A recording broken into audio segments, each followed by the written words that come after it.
तो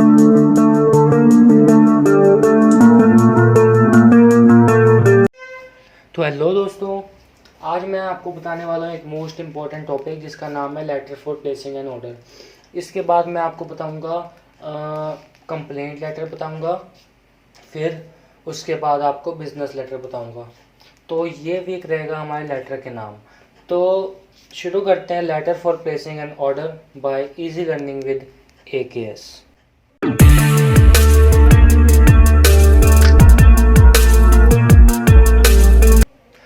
हाँ जी, तो ये इसका फॉर्मेट।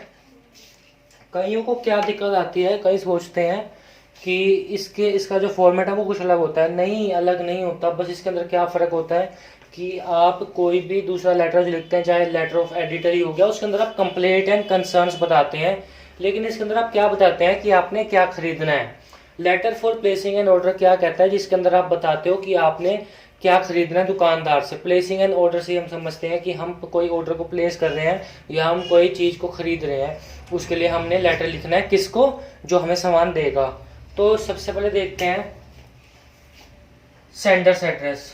सेंडर्स एड्रेस किसका एड्रेस? जो लिख रहा है। फिर एक लाइन, फिर डेट। डेट आपको बताया था कैसे लिखनी है, चाहे आप अमेरिकन फॉर्म यूज़ करो चाहे आप ब्रिटिश फॉर्म यूज़ करो। अमेरिकन फॉर्म क्या हो गया, जैसे मार्च 19 2020, और ब्रिटिश फॉर्म क्या हो गया 19 मार्च 2020। ना आपने ये यूज़ करना है, ना आपने यूज़ करना है, ना आपने ये यूज़ करना है, कुछ यूज़ नहीं करना।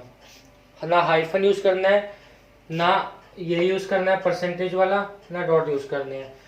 Designation and address of the receiver. Designation क्या हो गया, जैसे ओनर हो गया कंपनी का, मैनेजर हो गया कंपनी का, तो वो लिख देना अगर क्वेश्चन के अंदर गिवन हो तो, अपने आप से नहीं लिखना।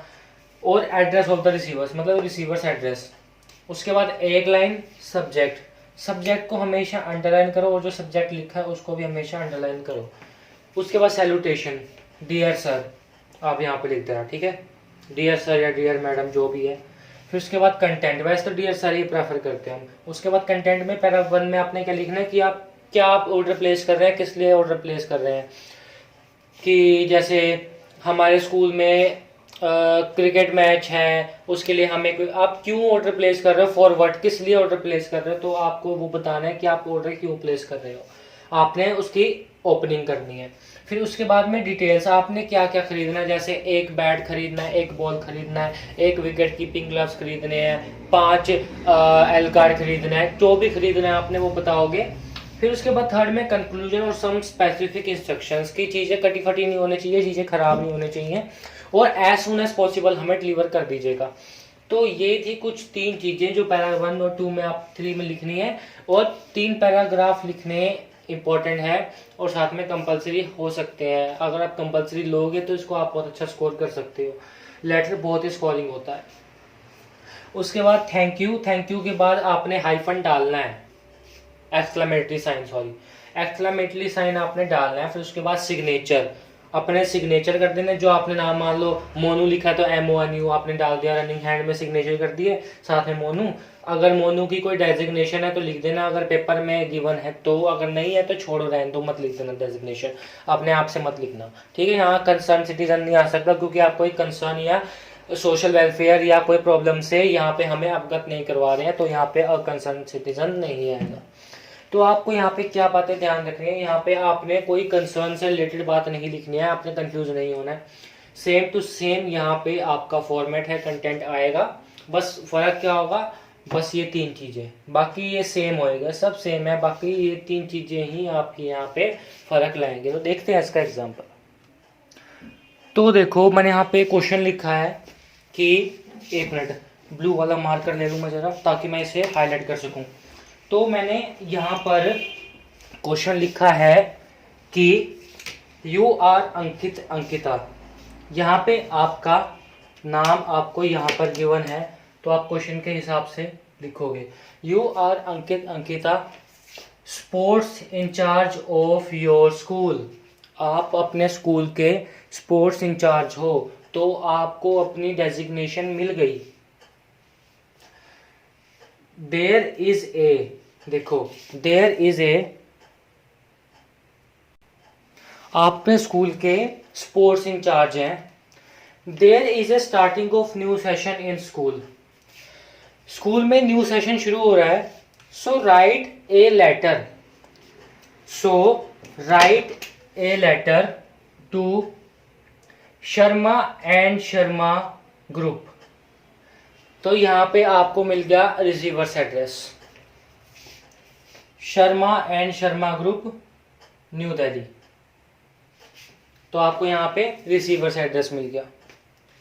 Placing an order for sports materials, आपने स्पोर्ट्स मटेरियल के लिए यहाँ पर ऑर्डर प्लेस करना है अपने स्कूल के बिहाफ पे, including all necessary details in 100 to 120 words. तो यहाँ पे आप अपने स्कूल का नाम लिख दोगे, क्योंकि आप स्कूल के लिए प्लेस कर रहे हो, अपने घर के लिए नहीं प्लेस कर रहे, आपको स्कूल में चाहिए ना एकेडमिक ईयर के लिए, इसलिए स्कूल में सामान रहेगा तो स्कूल को आप यहाँ पे प्लेस कर दो। कहीं ये मत सोचना कि सेंडर्स एड्रेस में आप अपना एड्रेस प्लेस करेंगे, नहीं, जिसको मिलना है उसी का ही एड्रेस प्लेस करेंगे। स्कूल को मिलना है तो यहाँ पे स्कूल का एड्रेस प्लेस करेंगे। ABC पब्लिक स्कूल इसलिए लिखा है तो क्योंकि मैं कोई पर्टिकुलर स्कूल का यहाँ पे नाम नहीं ले रहा, कोई भी स्कूल हो सकता है। ABC पब्लिक स्कूल दिल्ली, फिर उसके बाद डेट। जैसे मैंने अमेरिकन फॉर्म हमेशा प्रेफर करता हूँ, मैं कभी ब्रिटिश फॉर्म प्रेफर नहीं करता। मार्च 21, 2021, शर्मा एंड शर्मा ग्रुप, ये हो गया हमारा सेंडर्स एड्रेस और ये हो गया रिसीवर्स एड्रेस। देखो सब्जेक्ट मैंने अंडरलाइन किया यहाँ पे। अब हम लेटर शुरू करते हैं।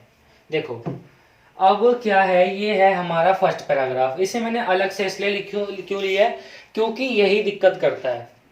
It is my pleasure to communicate to you that our school wishes to place an order for sports item in bulk with your company.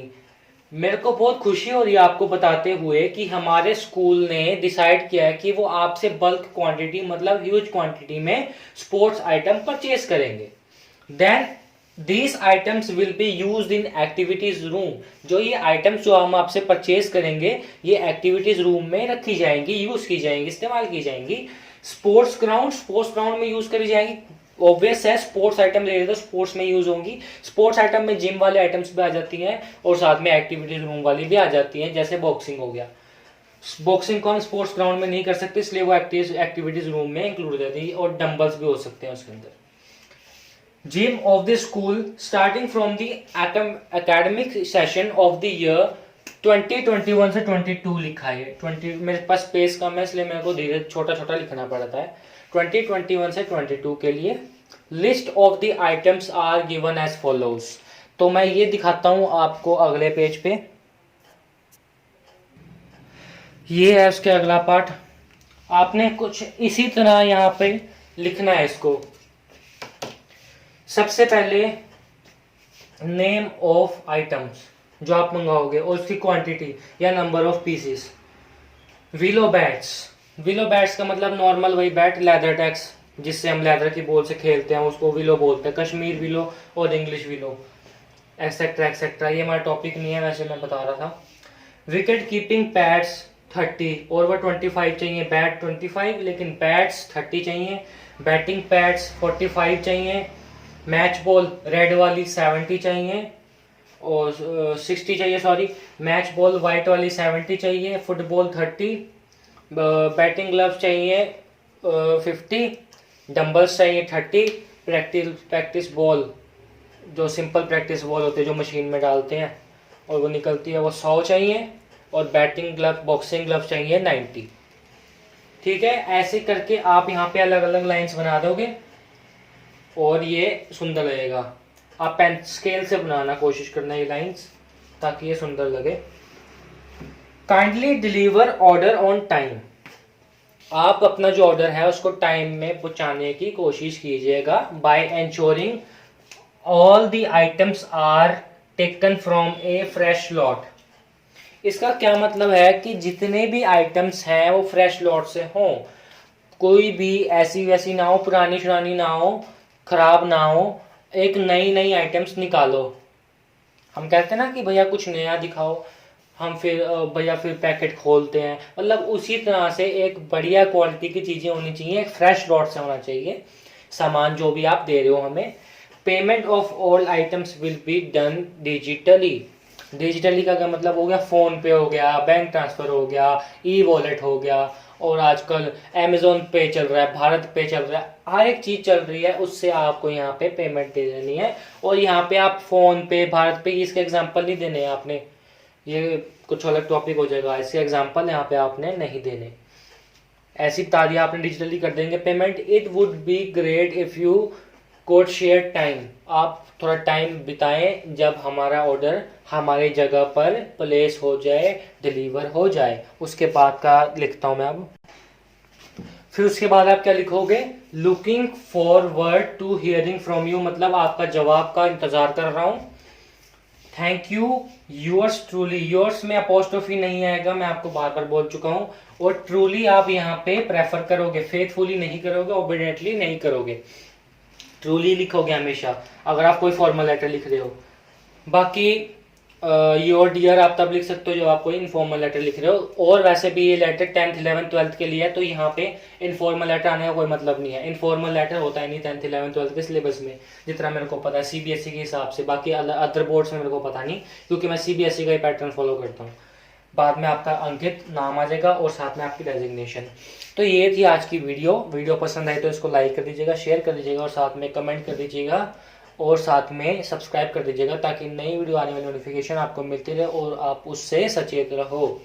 तो अगली वीडियो भी मेरी लेटर के ऊपर होगी। मैं सोच रहा हूँ कंप्लेंट लेटर बनाऊँ, कैंसिलिंग एंड ऑर्डर बनाऊँ, या बिजनेस लेटर बनाऊँ, या कोई और लेटर बनाऊँ, कोई बात नहीं, वीडियो आएगी, जरूर आएगी, पर लेटर के ऊपर ही आएगी, गारंटी है। तो दोबारा बोल रहा हूँ, वीडियो पसंद आए तो इसको लाइक शेयर और कमेंट कर दीजिएगा। क्यों वेट कर रहे हो भाई, क्यों वेट कर रहे हो, इतनी मेहनत करी आपके लिए। तो ठीक है, till then keep enjoying, keep learning, keep discovering, and अपने आसपास सफाई बनाए रखें। इंग्लिश के ऊपर ध्यान दें, क्योंकि इंग्लिश मुश्किल होती है, आसान नहीं होती। ठीक है, keep learning, take care of self.